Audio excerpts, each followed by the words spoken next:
Հրաժարականի թիմում ներկայացնելու եք թե ոչ։ Կան ցանկացողներ, որ ես հրաժարականի թիմում տամ, բայց հուսախապ են լինելու։ Շիրակի օդանավակայանի հարցը հիմա շատ է քննարկվում։ Հայաստանի զբոսաշրջային խնդիրներից մեկը նշում են, որ հասանելիության խնդիրն է, այս թվում Շիրակի մարզինը եւս։ Օդանավակայան ունենալ ու զբոսաշրջությանը ուղղվածության ավելի զարգ չտալ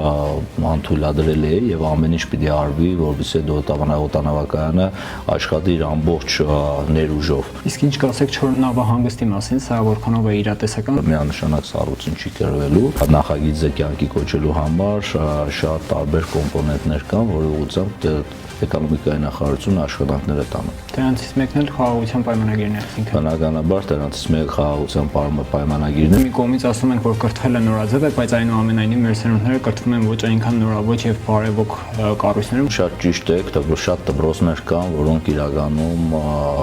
անթույլատրել են նման դպրոցներում երեխեքի դասավանդումը կազմակերպել։ Ինչ ունենք Գյումրիում, ինչ են սպասվում եւ արդյոք կառավարությունը երես է թեքելու մշակութային երկրորդ քաղաքը հանդիսացող Գյումրիից։ Կառավարությունը երես չի թեքելու Գյումրիից։ Գյումրին քաղաքապետարանը չի, Գյումրին է իր գյումրեցիներով։ Ասում եք, որ ծեր ուժը կոնկրետ ավականու ընտրություններում Գյումրիում պարտված չի համարվում։ Քաղաքացիական պայմանագրի կուսակցությունը այսօր Գյումրու ավականում ամենամեծ կմպակցությունն է, 14 մանդատ ունեցող։ Չնայած ունեք 14 մանդատ, բայց այնուամենայնիվ քաղաքը կառավարելը ձեզ վստահված չէ։ Եկեք հասկանանք, թե